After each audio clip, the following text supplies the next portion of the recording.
takes to maintain your HVAC equipment by yourself. And then I'm going to show you how I would do it and how a professional would come in and do maintenance on your equipment as well. Really, for you as a homeowner, clean it. Just clean everything. Clean everything you can.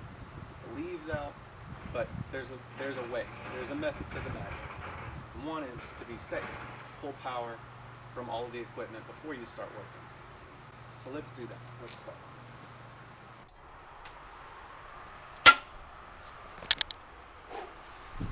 You'll always make sure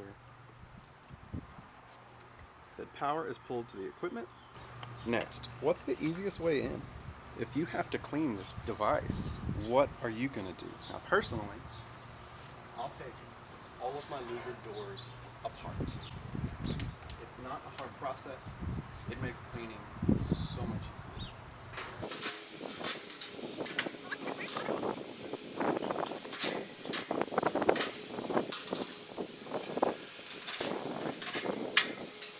So we have power pulled, doors off. Now we can start washing.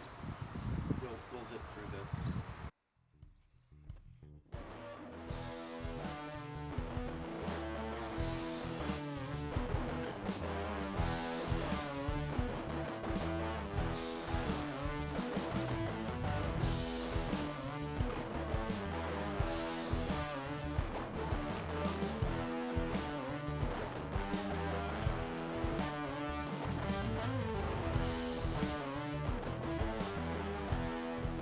So, we're about to start the electrical components test on this piece of equipment.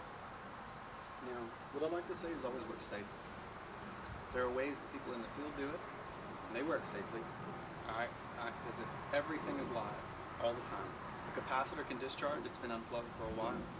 It can discharge and really hurt you, not kill you.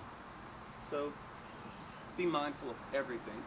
If you're a homeowner, just don't take this off, ever. So, you wouldn't buy a car and just drive it, neglect it. You neglect anything else, Child Protective Services is going to show up. You've made an investment in your home, you wouldn't allow roof leaks to continue. Why let this go? This is a very important piece, and it's only going to fail when you need it most. So, before a season starts, have a professional come out. Clean, check, make suggestions. This one's coil is not in good shape. I hate the way that looks. It's still transferring heat well. We're going to find out when we gauge up to it. I'll also show you another little tidbit for the insides. We'll go up, get into an attic, which is wonderful. Well, you can wash this thing down every time you mow your grass. I'd suggest at least once a year, and if it's a heat pump, twice a year. It's going to run throughout. Every season. It's going to run when it's hot and when it's cold. Heat pumps.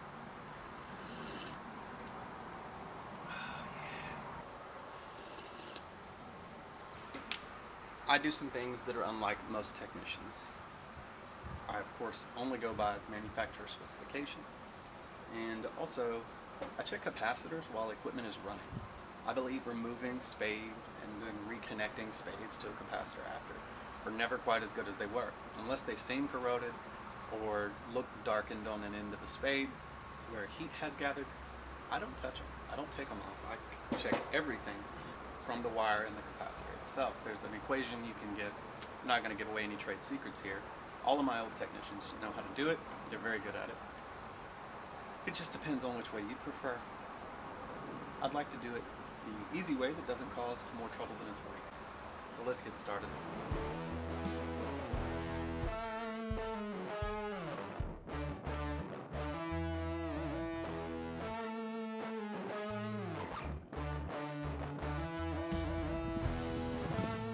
Check this out.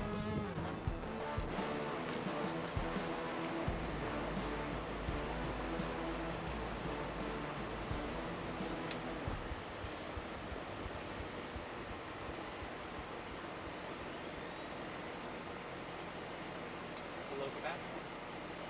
Slightly. That's what needs to be replaced before this summer for sure.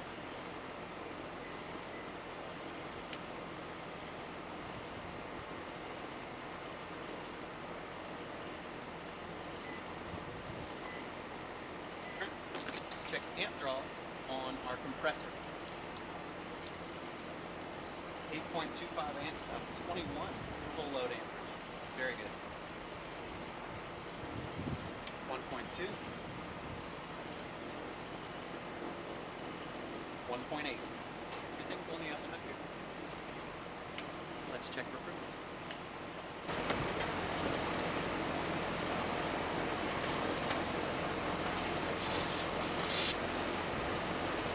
So we've just washed it, so that's going to throw my pressures off quite a bit, although there will be a lot of benefit to checking now anyways.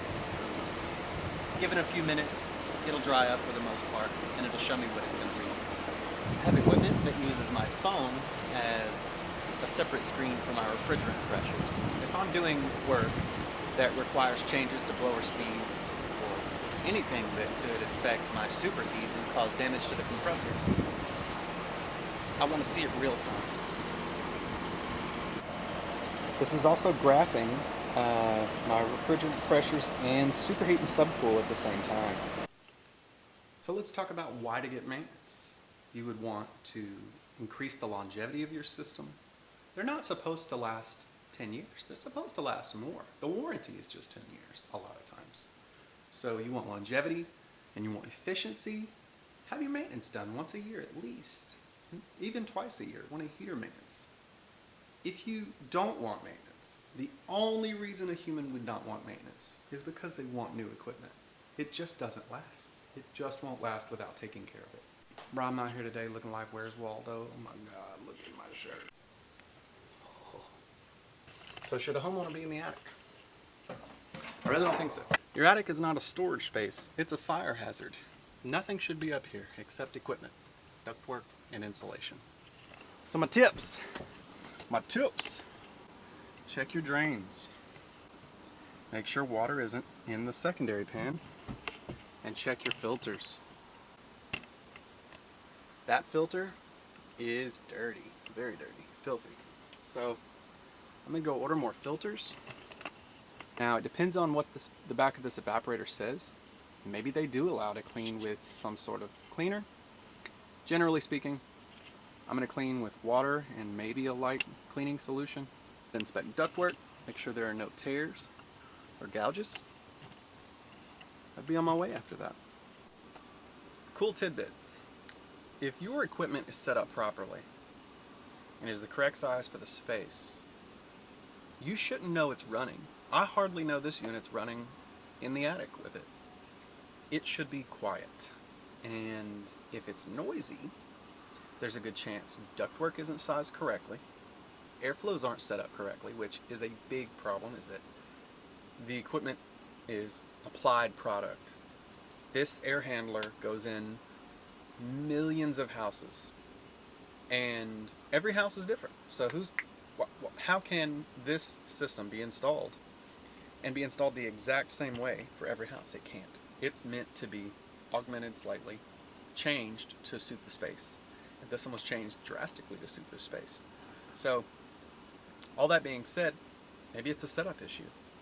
That is what I have done for years, is take equipment that someone else put in and corrected it, fixed it, made it what it's supposed to be. It's so easy to overlook the details. So, a lot of times, equipment goes in quickly. In a day, you have an entirely new system. It takes me half a day to set one up. So why is that? How can they just put it in and leave? A lot of times it comes down to technical ability and finding out what a house needs, what a home and a space need to dehumidify correctly and to satisfy its temperature.